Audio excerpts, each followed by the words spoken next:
دیکھنا ہے یہ جو عموماً جو love marriage, mostly love marriage جو انسکسیس ہوتی ہے، میں 100% نہیں کہتا، لیکن زیادہ تر جو شادی سے پہلے کی محبت جو ناکام ہو جاتی ہے، جو لڑکے لڑکیاں زبردستی ماں باپ کو انوالو کیے بغیر جو شادیاں کر لیتے ہیں، تو چونکہ ان کے خاندان کی آپس کی کوئی میچنگ ہی نہیں ہوتی. اب جیسے مفتی صاحب نے تھوڑی دیر پہلے فرمایا برقرار رکھنا، ہم اسی پر تھوڑا سا فوکس کریں گے.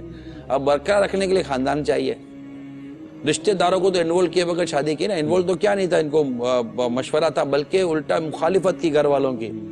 اب گھر والوں کی جب مخالفت کی، شادی کے بعد لڑکا دیکھتا ہے لڑکی کو ایز اے گرل فرینڈ، لڑکی دیکھ رہی ہوتی ہے اپنے شوہر کو بوائے فرینڈ.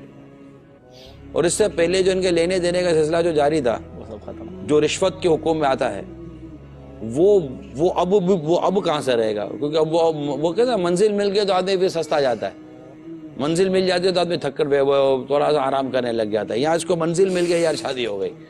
اب اس کے بعد جب یہ دونوں ایک دوسرے کے نیچر کو ڈیفرنٹ پاتے ہیں کہ شادی سے پہلے اگر نہیں ملے تھے، شادی سے پہلے اگر نہیں ملے تھے تو دونوں کے لیے ایک دوسرے کا نیچر اور ملنا نیا ہے.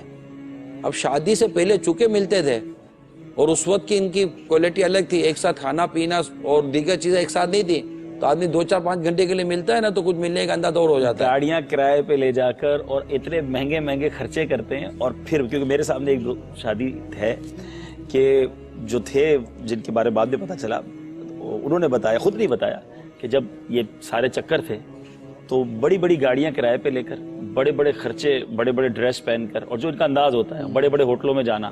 اور جب شادی ہوئی تو نہ وہ گاڑی تھی، نہ وہ سارا اسٹیٹس تھا. اب جو جھگڑا ہوا، چل ٹوٹ گیا گھر. تو پھر انہوں نے ساری کہانی اپنی خود سنائی کہ میرے گھر ٹوٹنے کی وجہ یہ تھی کہ میں نے تو جو ادھر شہزادہ شو کیا تھا نا اپنے آپ کو، تو وہ جب شہزادہ فقیر سامنے آیا شادی کے بعد تو یہ سب. بے روزگار آدمی خود کو کہ وہ ایگزیکٹو آفیسر شو کرتا پھرے گا تو شادی کا اس کا کیا حال ہوگا؟ اسی طرح عورت بھی ہوتی ہے، وہ بھی جس طرح تھینک یو جی، آپ جی، جناب، اور تم ہی ہو تم ہی ہو تم ہی ہو کر کے چل رہے تو تم ہو کون شادی کے بعد؟ اب وہ جو بعد میں جو ایک دوسرے کا جو ریئل فیس سامنے آتا ہے بعض اوقات.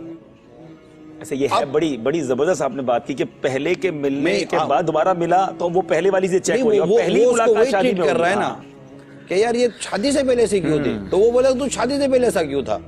تو وہ شادی سے پہلے تیری بیوی نہیں تھی، شادی سے پہلے ذرا شور نہیں تھا. تو وہ ایسے دوست ملتے تھے جو کہ مطلب جس کو بھی اجازت نہیں دی جا سکتی. لیکن اب وہ دوست نہ رہے. پھر ایک ہے مفتی صاحب کے مرد کو شادی کے بعد اس بات کا پتہ ہے کہ مجھے اسلام نے اور دین نے اپر ہیڈ کیا ہے، اور وہ عورت لینے کے لیے تیار نہیں ہے اس کو اپر ہیڈ. اب دوسری طرف جو میں آ رہا تھا، اب چونکہ ان دونوں نے اپنے والدین کو اور اپنے خاندان کو نظر انداز کر کے شادی کی، اس کو سمجھایا گیا ہوگا کہ نہیں کرو.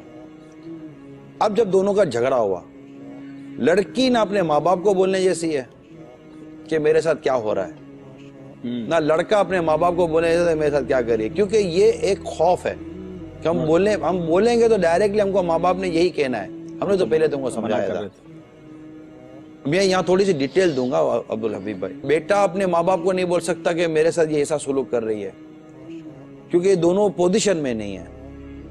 لیکن میں ان دونوں کو اب یہ دونوں پوزیشن میں نہیں ہے، تو وہ جو ایک جو صورت تھی کہ دونوں طرف سے کوئی آئے اور سلوک کرائے، تو وہ آ نہیں رہا ہے. پھر ان دونوں نے جہاں سے شادی کی تھی نا وہیں سے الگ ہو جائے گا. کورٹ میں جا کے شادی کی اور کورٹ میں جا کے انہوں نے علیحدگی کا انتظام کر لیا. تو کیونکہ ان کو کوئی بڑا سمجھانے والا نہیں تھا.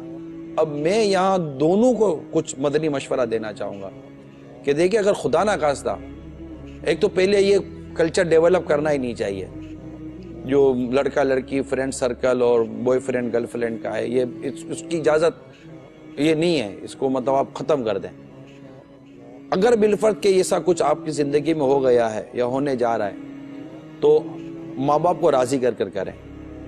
اب اگر آپ نے یہ بھی نہیں کیا اور ہو گئے، اب آپ کے گھر میں ایک ٹینشن ہے، تو لڑکی کو چاہیے کہ اپنے ماں باپ سے رجوع کرے اور بات کرے. بیٹے کو چاہیے کہ اپنے ماں باپ سے رجوع کرے اور بات کرے. تھوڑی سننی پڑے گی. میں ماں باپ کو نہیں، میں یہی عرض کرنا، اصل میں یہ خوف بات نہیں کرنے دے رہا. میں ماں باپ کو عرض کروں گا کہ بچپن میں بھی آپ کے بیٹے نے غلطیاں کی تھی تو آپ نے مطلب مار کر اس کو آگے پیچھے نہیں کر دیا تھا. آپ جب ہو بھی گئی نا، ہو جانے کے بعد اب آپ کیا کر سکتے ہیں؟